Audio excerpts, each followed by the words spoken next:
జనవరి 17, 2025 అనగానే అమెరికాలో ఉండే మన ఇండియన్ స్టూడెంట్స్ కి మరియు H1B హోల్డర్స్ కి ఒక టెన్షన్ వచ్చే ఛాన్స్ ఉంది. ఎందుకంటే US department of homeland security H1B visa program మీద రిఫార్మ్స్ తీసుకొచ్చేది ఆ రోజే. H1B అనేది నాన్ ఇమిగ్రెంట్ వర్క్ వీసా.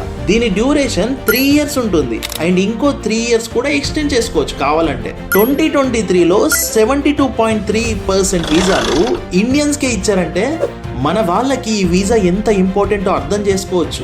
అయితే ట్రంప్ గారికి make America great again campaign లో సపోర్ట్ చేసిన నిక్కీ హ్యాలే లాంటి వాళ్ళు H1B వీసాలు ఇవ్వద్దని అమెరికన్స్ కే ప్రియారిటీ ఇవ్వాలని డిమాండ్ చేస్తున్నారు. ఈ విషయంలో Republicans USA adviser Sriram Krishnan కి ఇండో అమెరికన్ కాంగ్రెస్ మ్యాన్ ధనేంద్రకి అగెనిస్ట్ గా సోషల్ మీడియాలో అబ్యూజింగ్ పోస్టులు పెట్టారు. ఇది ఇలా ఉండగా మరోవైపు ఎలన్ మస్క్ ఏమో నేను ఈ రోజు ఈ పొజిషన్ లో ఉండడానికి కారణం H1B వల్లనే అని ఎక్సెప్షనల్ టాలెంట్ ఉన్న వాళ్ళని తీసుకొని ప్రోగ్రామ్ మిస్యూజ్ కాకుండా ఉండాలని ట్వీట్ చేశారు.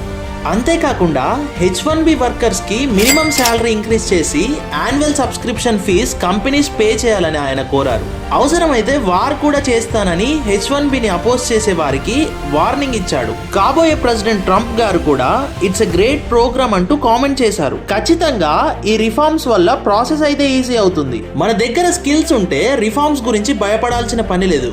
కానీ లీగల్ గా జెన్యూన్ డాక్యుమెంట్స్ ఉండాలి. ఫేక్ ఎక్స్పీరియన్స్ అన్స్కిల్డ్ వాళ్ళకి కొంచెం టఫ్ ఉండే ఛాన్స్ ఉంది. మరి మీరు కనుక US లో ఉంటే ఈ రిఫార్మ్స్ మీద మీ ఒపీనియన్ ఏంటో కామెంట్ సెక్షన్ లో మెన్షన్ చేయండి.